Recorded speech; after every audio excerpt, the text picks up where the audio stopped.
Hello guys, welcome back to लॉगरी। I hope all of you doing great, all of you are fine and safe. आज हम discuss करने वाले हैं, एक बच्चे की क्वेरी आई है। I am not able to revise my current affairs notes because they are a huge bundle now.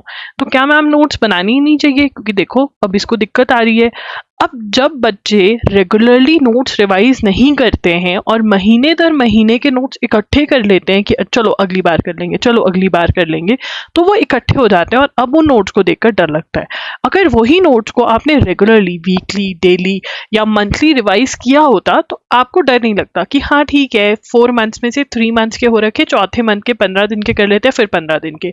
But अगर आपको कहा जाए कि 4, 5 या इवन 6, 7 मंथ्स के नोट्स इकट्ठे हो रखे हैं, इनको रिवाइज कर लो जो आपने पहले कभी रिवाइज नहीं करे, things are going to be difficult. तभी मैं आपको कहती हूँ कि regular revision is very important and आपको रिविजन शेड्यूल्स भी प्रोवाइड करवाती रहती हूँ मैं तभी, राइट। तो अब इसका क्या इलाज है? क्या मैम अब हो गया खत्म, जर्नी खत्म कर दे? नहीं, ये बहुत बच्चों की प्रॉब्लम होती है हर साल। एंड मैंने जिन बच्चों के साथ पर्सनली काम किया है और उनके रिजल्ट्स देखे हैं, मैंने डिफरेंस देखा है। जो बच्चे रेगुलर रिविजन कर जाते हैं और जो नहीं करके जाते, उनके एडमिशन में थोड़ी दिक्कत आती है। जबकि जो रेगुलर रिविजन करके जाते हैं उनका करंट अफेयर्स का सेक्शन बहुत अच्छा अटेम्प्ट होता है। तो पढ़ते हैं मैम। करंट अफेयर्स के लिए अगर आपके एमसीक्यू दिए गए हैं लॉगरी पे, अगर उसको हर मंथ का पूरा याद कर ले तो क्या इनफ रहेगा? अब यहाँ पे मैं आपको बताना चाहती हूँ, मान लो एमसीक्यू है, ठीक है ना। जो हमारे एमसीक्यू हैं उसके अंदर मैंने पहले ट्राई किया था कि मैं क्या करूँ, एक न्यूज में से अगर 10 एमसीक्यूज बनते हैं ना तो वो सारे के सारे एमसीक्यूज बना दूं। But this idea did not work out क्योंकि एमसीक्यूज हजारों में जा रहे थे जो बच्चे सॉल्व ही नहीं कर पा रहे थे। उसके बाद we came back to our usual concept, जिसके अंदर अगर एक आर्टिकल है उसके अंदर से अगर एक इंपॉर्टेंट क्वेश्चन निकलता है तो वो निकाल दो। बहुत ज्यादा इंपॉर्टेंट है तो मैं 2 इंपॉर्टेंट, मतलब एक आर्टिकल में से मैक्सिमम मैं 2 क्वेश्चंस ही निकालती हूँ और बाकी सब जो इंपॉर्टेंट होता है वो आपको एक्सप्लेनेशन में बिल्कुल शॉर्ट फॉर्म में पॉइंटर्स में दे देती हूँ, राइट। तो अब आप अगर कह रहे हो कि ठीक है हम आपके एमसीक्यूज बाय कर लेते हैं, ठीक है ना, और उनको याद कर लेते हैं, बट फिर प्रॉब्लम कहाँ पर आएगी? प्रॉब्लम आपके पास नोट्स नहीं है। प्रॉब्लम ये है कि आपके पास नोट्स नहीं है। आप कहोगे कि चलो हम एमसीक्यूज में से नोट्स बना लेंगे, बट प्रॉब्लम ये है कि अगर आपने 5 से 6 महीने का बैकलॉग रिवाइज नहीं किया है, वो बैकलॉग ही माने जाएगा। उसके नोट्स बनाने एमसीक्यूज से बहुत ज़्यादा डिफिकल्ट है, बहुत ज़्यादा टाइम वेस्ट होगा। तो अगर आपने ऐसा किया है कि आपने, अब इस बच्चे ने क्या किया था, इसने एजुगिरी की क्लास लगाई थी। मैं करंट अफेयर्स के आपके क्लास एजुगिरी पर जून से कंटिन्यू फॉलो कर रही हूँ। तो इस बच्चे ने जून से कॉन्टिन्यूसली क्लासेस तो लगाई हैं। तो अगर आपका भी है कि आपने जून से एजुगिरी की क्लासेस लगाई हैं, नोट्स बनाए हैं, बट अब रिवाइज करने में आपको ऐसा लग रहा है कि नहीं मेरे से नहीं हो पाएगा क्योंकि बहुत बड़ा बंडल हो गया है, और इस बच्चे ने भी लिखा है कि जून में तो एग्जाम है, तो कैसे करें? देखो यहाँ पर मैं आपको बोलूंगी कि instead of going for the, आप एमसीक्यू के लिए तब जाओ अगर आपको लगता है एमसीक्यू अटेम्प्ट करने के बाद आप एजुगिरी के नोट्स पे वापस से जा सकते हो। बिकॉज याद रखें, एग्जाम से 1 मंथ पहले, एग्जाम से 15 डेज पहले, एग्जाम के 1 वीक पहले, एग्जाम के 4 डेज पहले जो क्विक रिविजन है वो आपके अपने नोट से ही होगी। एंड अगर आप वो क्विक रिविजन नहीं करोगे करंट अफेयर्स की, आप इतना अच्छा अटेम्प्ट नहीं कर पाओगे करंट अफेयर्स में जो आपको करना जरूरी है।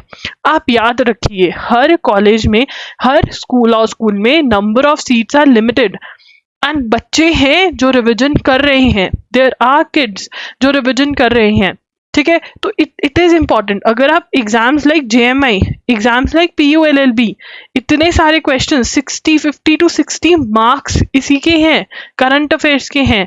सीयूईटी यूजी के अंदर भी अब तो हो गया है, सीयूटी यूजी के अंदर 18 to 19 questions you could see from current affairs general test में। So revision is important. तो मैम क्या किया जाए? अब आपने इतना तो समझा दिया। देखो मैं यहाँ पर आपको टाइप्स ऑफ स्टूडेंट्स में बांट रही हूँ, अब देखो, अगर आप वो बच्चे हो जिसने एजुगिरी की क्लासेस लगाई हैं, एजुगिरी अटेंड करा है, ठीक है ना, बट नोट्स नॉट रिवाइज नहीं करा, नोट्स रिवाइज नहीं करे हैं और अब ऐसा लग रहा है रिवाइज हो भी नहीं सकते, तो आप 1 शॉट्स लीजिए। 1 शॉट्स लेकर के उसके जो छोटू नोट्स हैं वो बना लीजिए या फिर अपने नोट्स साथ में रख लीजिए। वैसे तो 1 शॉट्स लगा के अपने छोटू नोट्स बना करके इन छोटू नोट्स को अब आप रिवाइज कर पाएंगे। एंड यस, रिविजन के बिना नहीं होने वाला, revision is very important. Important, फिर आप छोटू नोट्स को रिवाइज करें। एंड अगर आपको टाइम मिले तो आप एमसीक्यू सॉल्व कर लें, ठीक है ना। अगर आपके नोट्स जो हैं आपने 3-4 बार अच्छे से कर लिए, अब आपको लग रहा है हाँ टाइम है, चलो एमसीक्यूज कर लेते हैं, आप जितने मंथ्स के एमसीक्यूज कर सकते हैं उतने मंथ्स के करिए, बट वन शॉट्स लगा लीजिए। अगर आपने एजुगिरी करा हो तो आपके वन शॉट्स जो 7 to 8 आवर्स के हैं ना, वो आप 2 से 3 दिन में ही खत्म कर पाओगे। 2 to 3 डेज में अगर आप 2-2 घंटे भी दे रहे हो, 2-2 आवर्स भी दे रहे हो, तो बहुत आराम से हो जाएंगे। क्योंकि अगर एजुगिरी की क्लासेस लगाई हुई है, अंडरस्टैंडिंग तो हो रखी है, बहुत सारे ट्रिक्स भी याद होंगे।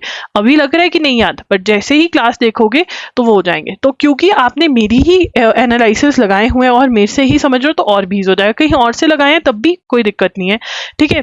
अब दूसरा बच्चा जो है वो कह रहा है कि नहीं जी हमने एजुगिरी नहीं देखा है, हमने नॉट एट ऑल वाले बच्चे हैं, नॉट एट ऑल वाले भी वन शॉट्स करें, बिकॉज अगेन आपको छोटू नोट्स चाहिए रहेंगे, आपको रिविजन बार बार करनी है, ठीक है ना। अब तीसरा बच्चा जो आ रहा है वो कह रहा है कि मैम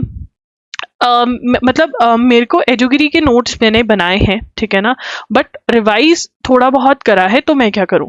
आप पूरा रिवाइज कर लीजिए और एमसीक्यूज अटेम्प्ट करें। आप एमसीक्यूज अटेम्प्ट पूरे आपको करने चाहिए। देखिए अब आप कहोगे कि एमसीक्यूज मतलब बेकार हैं, आप भी तो कह रहे हो छोड़ दो। अगर आप ओनली एमसीक्यूज कर जाते हो, मेरे को कोई दिक्कत नहीं है, प्रॉब्लम ये है आपको लर्न नहीं होंगे, ठीक है ना। आपको अराउंड, अगर आप कोई भी एग्जाम के लिए प्रिपेयर कर रहे हो, जून से भी अगर आप 2025 में एग्जाम दे रहे हो, तो आप 10 to 12 मंथ्स के करंट अफेयर्स ऑलमोस्ट याद करके जा रहे हो, और 10 मंथ्स के तो मिनिमम है ही है। आपको लर्न करना, आप रट्टा नहीं कर पाओगे। आपको लगता है कुछ क्वेश्चंस का रट्टा लग जाता है, बट सबका नहीं लगता। पेपर उनका ही क्लियर होता है जो मैक्सिमम टाइम्स अपने करंट अफेयर्स रिवाइज करके जाते हैं। और अगर आप एमसीक्यूज कर ले तो ऑब्वियसली आपके एक्स्ट्रा क्वेश्चंस भी सॉल्व हो जाते हैं, जो पीआईबी वगैरह के हैं, दूसरी वेबसाइट से हैं, ठीक है, दूसरे न्यूज़पेपर से हैं। बट आप पहले जो चीज़ में से मैक्सिमम क्वेश्चंस आते हैं वो तो पक्का करिए, ठीक है।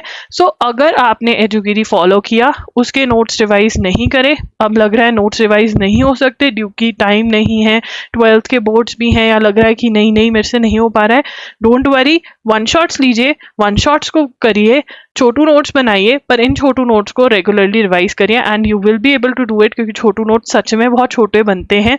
वीडियो देख लेना कि कैसे करना है, एंड अगर टाइम मिले तो एमसीक्यू सॉल्व कर जाना ज़रूर, क्योंकि एमसीक्यू सॉल्व करने से आपका खुद का कॉन्फिडेंस बढ़ेगा, आपकी बहुत तकड़ी वाली रिविजन हो जाएगी। एमसीक्यू सॉल्व करने से आपको पता चलेगा आप सही चीज़ लर्न कर पा रहे हो या नहीं, कौन सा टॉपिक आपका वीक है करंट अफेयर्स में, एंड उसके ऊपर वर्क कर पाओगे। सो अगर आप भी इसी सिचुएशन में हो तो ये करिए, राइट। एंड आई नो बहुत सारे बच्चे इस सिचुएशन में हर साल होते हैं, तो इस साल भी होंगे। ये बच्चे ने एक क्वेश्चन पूछा इसलिए I have solved it. And अगर आपके भी ऐसी डाउट्स हैं, आप इंस्टाग्राम पे मैसेज कर सकते हैं, आप कमेंट सेक्शन में भी कमेंट ड्रॉप कर सकते हैं, मैं आपका कमेंट उठा करके वीडियो बना दूंगी, राइट। एंड इंस्टाग्राम पे फ्री पे बात कर सकते हैं, @IamLoggery के नाम से हूँ मैं वहाँ पर, ठीक है। एंड ऑल्सो गाइज, अगर आपका बैकलॉग है क्लैट एलेट का, तब भी आप वन शॉट्स लगाइए, एंड अगर उसके लिए सेपरेट वीडियो चाहिए कि क्लैट एलेट का जो 2 महीने रह गए उसके अंदर कैसे कवर करें, then comment down below. That's it, लॉगरी signing off. Thank you for watching the video. I hope ये वीडियो आपको हेल्प करेगी। बाय।